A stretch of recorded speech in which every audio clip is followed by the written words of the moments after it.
ఒక డైలాగ్ వస్తుంది. ఇదేంటంటే ఆ డైలాగ్ రాసే ముందు ఒక చిన్న నాలో ఉన్న ఆలోచన ఏంటంటే, ఒక 2 decades నుంచి కళ్యాణ్ గారి మేనరిజం చేస్తున్నారు, బట్ దీనికి ఒక వర్బల్ ఎక్స్ప్రెషన్ ఇస్తే బాగుంటుంది, ఇలా అనగానే ఒక మాట గుర్తుకు రావాలి డెఫినెట్గా అన్న థాట్ నుంచి ఆ డైలాగ్ వచ్చింది.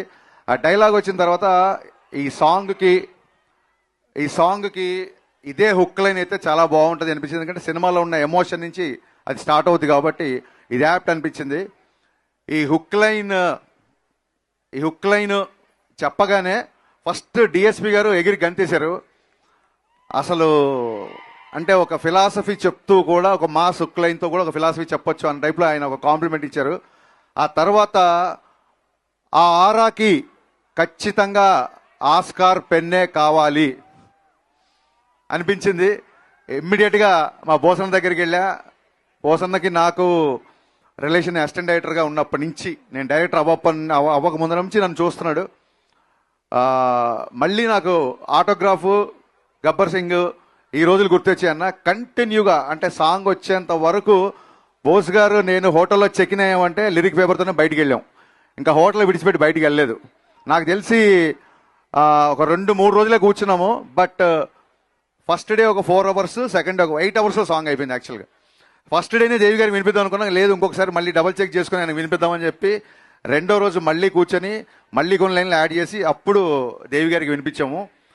ఇది ఇప్పుడు కళ్యాణ్ గారి మీద నాకున్న ప్రేమ, అభిమానం, రెస్పెక్ట్ మీకు అందరికీ తెలుసు. బట్ ఈ సాంగ్కి ఏంటంటే ఇది ఒక అభిమానంతో వచ్చిన పాట కాదు, కంప్లీట్గా ఆయన లైఫ్ స్టైల్ని, ఆయన జర్నీని, అభిమానం కంటే ఎక్కువ కూడా ఒక అవగాహనతో వచ్చిన సాంగ్ ఇది.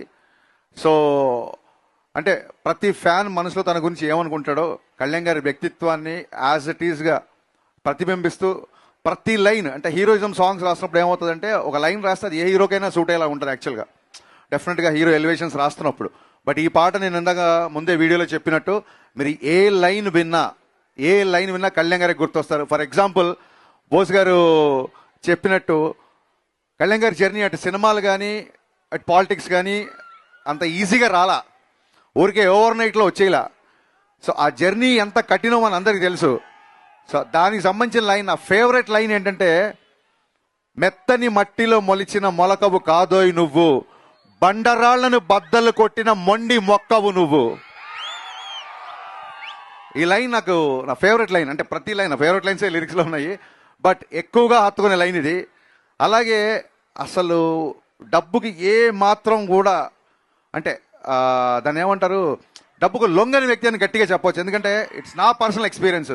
గబ్బర్ సింగ్ తర్వాత మా కాంబినేషన్లో చాలామంది సినిమాలు, కొంతమంది కార్పొరేట్ వాళ్ళు వచ్చి యాడ్స్ ట్రై చేద్దామంటే కళ్యాణ్ గారికి 2012లోనే, ఆ రోజుల్లోనే ఆల్మోస్ట్ అప్పటికి పాన్ ఇండియా అనే టర్మే లేదు, కానీ ఆల్మోస్ట్ షారుఖ్ ఖాన్ యాడ్స్కి తీసుకున్నంత రెమ్యునరేషన్ ఆఫర్ చేశారు కళ్యాణ్ గారికి. బట్ ఆయన ఆ కార్పొరేట్ ప్రొడక్ట్స్ కొన్ని ప్రొడక్ట్స్ హెల్దీ కాదని, కొన్ని ప్రొడక్ట్స్ కిడ్స్కి మంచిది కాదని చెప్పి ఆయన రిలీజ్ చేశారు. ఆ యాడ్ నన్ను తీయమన్నారు. నా కళ్ళ ముందు ఆయన కొన్ని కోట్ల రిలీజ్ చేసే యాడ్స్ని రిజెక్ట్ చేశారు.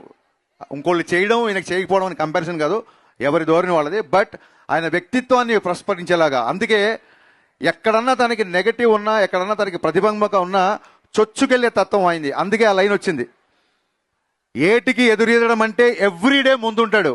ఎదురీదడం అంటే ఎవరైనా భయపడతారు, ఏటికి ఎదురీదడం అంటే ఎవ్రీడే ముందుంటాడు, ఎవరెస్ట్ అంతటి ధనరాశిని ఎంట్రుకలా విసిరేస్తాడు.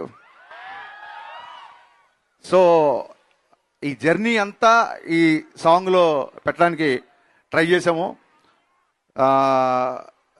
లాస్ట్ టైం సాంగ్ రిలీజ్ అప్పుడు చెప్పినట్టే మళ్ళీ డిఎస్పి గారు పాట పెట్టలేదు, ప్రాణం పెట్టారు ఈ పాటకి.